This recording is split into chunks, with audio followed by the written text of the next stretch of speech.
passe à la revue de presse de Frédéric Vian.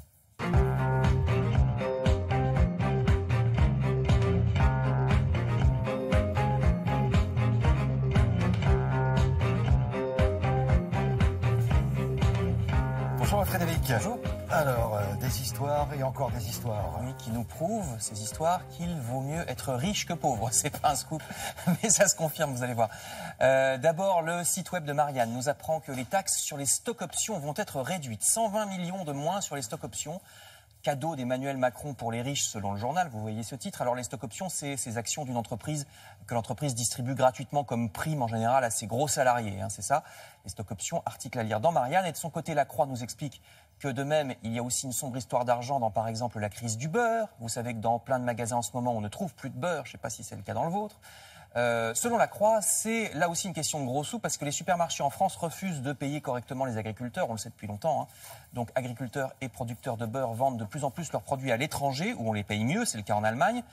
Alors outre ce que c'est qu'une stock option, vous saurez donc maintenant, madame, monsieur, pourquoi il n'y a plus de beurre dans votre supermarché, c'est-à-dire dans La Croix, mais la grande affaire de ce matin, c'est Orange, l'opérateur téléphonique ex-France Télécom, qui, en plus du téléphone, va devenir une banque. Regardez, c'est dans presque tous les journaux. Vous voyez, Libération, Le Figaro ou Le Parisien aujourd'hui en France. Orange prétend révolutionner le secteur bancaire parce que les banques traditionnelles, BNP, Crédit Lyonnais ou autres Sociétés Générales, sont accusées, vous le savez, depuis longtemps là aussi, d'être trop chères, de ponctionner trop de frais bancaires. Orange donc promet que ça ne sera pas le cas chez eux. Et en plus, ouvrir un compte sera très simple, hein, directement sur smartphone. C'est pas pour rien que c'est un opérateur téléphonique. Donc on verra si ça marche ou pas, cette banque Orange. Mais l'ennui, c'est que ces nouvelles banques, ça veut dire du chômage pour les employés des anciennes banques. Regardez, d'après Libération, 20% des emplois du secteur bancaire sont menacés. Alors est-ce que les emplois créés par les nouvelles banques compenseront ou pas? On ne sait pas. Est-ce qu'aussi ces emplois seront aussi bien payés que les anciens ou beaucoup plus mal? On ne sait pas non plus. C'est toujours la question quand il y a quelque chose de nouveau en économie.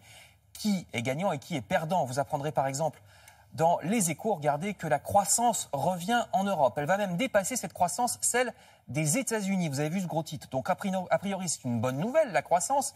Mais là aussi, qui seront les gagnants et qui seront les perdants? Est-ce que cette croissance, par exemple, sera écologique? Parce que souvent, la croissance, ça veut dire plus d'activité et plus de pollution. Vous voyez un article catastrophique ici à gauche dans Le Parisien sur le changement climatique. Ce mois d'octobre a été terriblement sec. La France manque de pluie. Et puis d'autre part, c'est l'article à droite, combien d'emplois seront créés par la croissance et ces emplois ne sont-ils pas des emplois précaires? Vous voyez cet article de l'Humanité sur les fantômes des hôtels, on va le revoir, les fantômes, c'est comme ça que se surnomment les femmes de ménage des hôtels parce qu'on ne les voit pas. Vous savez, ces femmes racontent au journal leurs conditions de travail absolument déplorables, elles sont exploitées avec des horaires parfois même illégaux. Article dans l'Humanité sur le problème des sous-traitants parce qu'elles sont souvent employées par des sous-traitants. Enfin, je termine avec l'Espagne.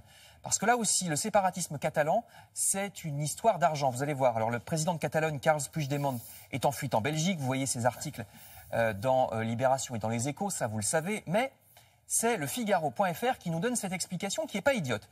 Ce serait la mondialisation qui exacerbe ainsi les séparatismes. Parce que quand une région est riche comme la Catalogne, vous savez que comme par hasard, c'est en général les régions riches qui veulent partir, hein, comme l'Italie du Nord par exemple, ou comme la Flandre en Belgique. Donc quand une région est riche, maintenant avec la mondialisation, eh ben, elle peut se débrouiller avec les nouvelles technologies pour vivre et commercer avec les autres régions riches du monde, avec la Californie, la Silicon Valley, avec la Flandre en Belgique. Et elle n'a plus besoin de son propre pays. Comme je vous le disais, dans la vie, ça prouve une fois encore qu'il vaut mieux être riche que pauvre. Et la boucle est bouclée, bravo. Et la boucle est bouclée.